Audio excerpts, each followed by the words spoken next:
ದುರ್ಯೋಧನ, ಈ ನಿನ್ನ ಗುರು ಹಿರಿಯರನ್ನು, ಬಂಧುಗಳನ್ನು, ಸಹೋದರರನ್ನು ಒಂದು ಸಾರಿ ದೃಷ್ಟಿಸಿ ನೋಡು.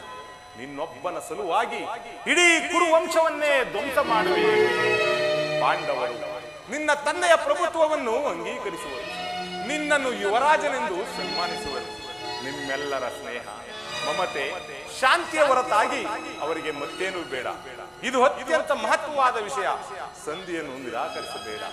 ಅಲ್ಪ ಪ್ರಯತ್ನದಿಂದ ಮಹಾಫಲವನ್ನೇ ಹೊಂದುವೆ. ಶತ್ರುಗಳು ತಲೆಬಾಗಿ ನಿನ್ನಲ್ಲಿ ಕ್ಷಮಾ ಭಿಕ್ಷೆಯನ್ನು ಬೇಡುವರು. ಮಿತ್ರರು ಪುಳಕಿತ ಗಾತ್ರರಾಗಿ ನಿನ್ನನ್ನಾಲಂಗಿಸುವರು. ಈ ಸಾಮ್ರಾಜ್ಯ ಶಾಸನವು ನಿರಾಯಾಸದಿಂದ ನಿನ್ನ ಕೈ ಸೇರುವುದು. ಪಾಂಡವನಂದನೊಡನೆ ಸಮಾನ ಭಾವದಿಂದ ಪ್ರಜಾಪಾಲನೆಯ ಪವಿತ್ರ ಯಜ್ಞದಲ್ಲಿ ದೀಕ್ಷಿತನಾಗು.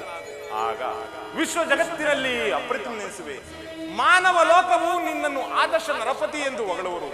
ಪಾಂಡವರಿಗೆ ರಾಜ್ಯದ ಮೇಲಿನ ಹಕ್ಕನ್ನು ಒಪ್ಪಿಕೊಳ್ಳದಿದ್ದರೆ ಹೋಗಲಿ, ಅವರ ಈ ಇಷ್ಟವನ್ನು ನೆರವೇರಿಸಿ ಸಂಧಿಗೆ ಸಮ್ಮತಿಸಿ.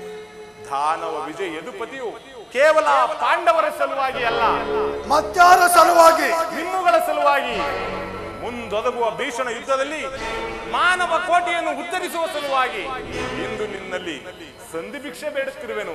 ಭಿಕ್ಷಾ ಪ್ರದಾನ ಮಾಡು ಕೌರವೇಶ್ವರ.